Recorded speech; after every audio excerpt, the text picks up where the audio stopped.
من شیء، اس کائنات میں جتنی بھی چیزیں ہیں وہ تمام کی تمام یسبح بحمدہ، اللہ کی حمد کے ساتھ اللہ کی تسبیح بیان کرتی ہیں. تو ہر چیز ہے کچھ نہ کچھ شعور. احد پہاڑ مدینہ میں ہے نا، احد. آپ صلی اللہ علیہ وسلم ایک غزوہ سے واپس آ رہے تھے مدینہ میں. جب مدینہ کی پہلی علامت ہے احد کا پہاڑ، جب نظر آتا ہے نا تو اس کا مطلب مدینہ شروع ہونے والا. جیسے ہم کراچی آ رہے تو ٹول پلازا پہ جو پولیس والے ہمیں نظر آتے ہیں تو ہم سمجھ جاتے ہیں ہمارا کراچی آ رہا ہے. حیدرآباد جاتے ہوئے دریائے سندھ، تو ایسے علامتیں ہوتی ہیں. تو مدینہ آتے ہوئے احد پہاڑ، احد یہ پہلی علامت تھی. ایک طرف احد ہے، ایک طرف سلع ہے.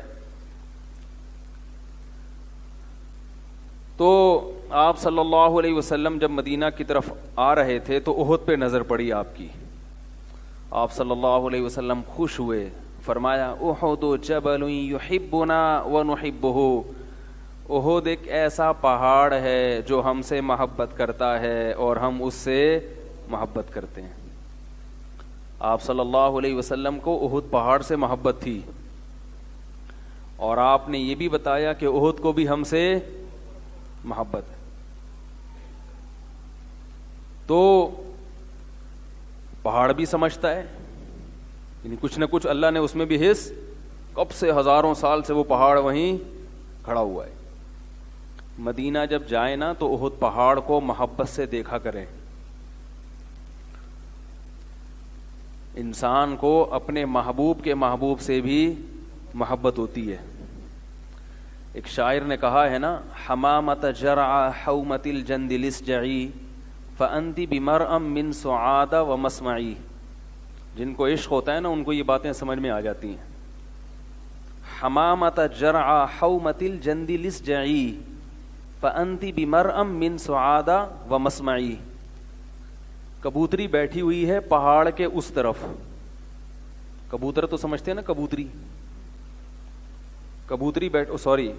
بیٹھی ہوئی ہے پہاڑ کے اوپر، اور شاعر کی محبوبہ ہے پہاڑ کی ارلی سائڈ، پنجابی میں کہتے ہیں نا ارلی سائڈ، دوسری سائڈ پہ. اب شاعر کو پہاڑ کی وجہ سے اپنی محبوبہ نظر نہیں آ رہی. کیا خیال ہے؟ ویسے تو پہلے ویسے بھی نظر نہیں آتی تھی، پہاڑ نہ بھی ہوتا، برقع ہوتا تھا، لیکن چلو برقعے میں تو آتی تھی نا، تو پہاڑ کی وجہ سے برقعے میں بھی نظر نہیں آ رہی. اب ضرورت ہی نہیں پہاڑ کی، وہ سیلفی لے کے بھیج دے گی وہیں سے. تو پہاڑ کی وجہ سے شاعر کو محبوبہ نظر نہیں آ رہی، تو پہاڑ کے اوپر کبوتری بیٹھی ہوئی ہے. تو شاعر اس کبوتری سے کہتا ہے کہ تو کچھ بول، آواز نکال. کیوں؟ حمامت جرع حومت الجند لسجعی، اس جعی کا مطلب کچھ بول، جو پرندے بولتے ہیں. کیوں؟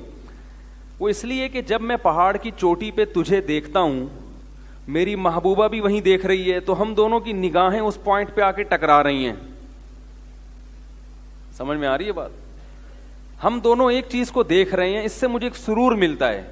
تو جب تو بولے گی تو ہماری سماعتیں بھی ایک پوائنٹ پہ آ کے ٹکرائیں گی. بہت گہری بات ہے. جن کو عشق محبت سے کبھی واسطہ پڑا ان کے سمجھ میں آئے گا. یہ ٹھرکی ہوتے ہیں نا عاشق معاشق جو ہیں، ان کی کوئی لاجک نہیں ہوتی. تو کہہ رہے ہیں جب تو بولے گی تو میں جس چیز کو سن رہا ہوں گا، میری سماعت جہاں جا رہی ہوگی، محبوبہ کی سماعت بھی، تو یعنی ابھی تو ہماری نگاہیں یوں آ کے ٹکرا رہی ہیں، تو ہماری سماعتیں بھی یوں آ کے ٹکرائیں گی. تو یہ تیرے بولنے پر موقوف ہے. تو بولے گی تو ہماری سماعتیں ٹکرائیں گی. یہاں پہ بول. تو محبت کے اصول نہیں ہوتے نا. تو رسول اللہ صلی اللہ علیہ وسلم سے جس کو محبت ہوگی، اسے جیسے مدینہ سے محبت ہوگی، ایسے ہی احد پہاڑ سے بھی محبت ہوگی. احد پہاڑ سے بھی محبت ہوگی اس کو.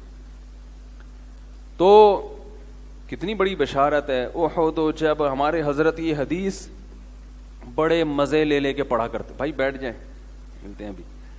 بڑے مزے لے لے کے پڑھا کرتے تھے. احد جبل یحبنا ونحبہ, احد وہ پہاڑ ہے جو ہم سے محبت کرتا ہے اور ہم اس سے محبت کرتے ہیں.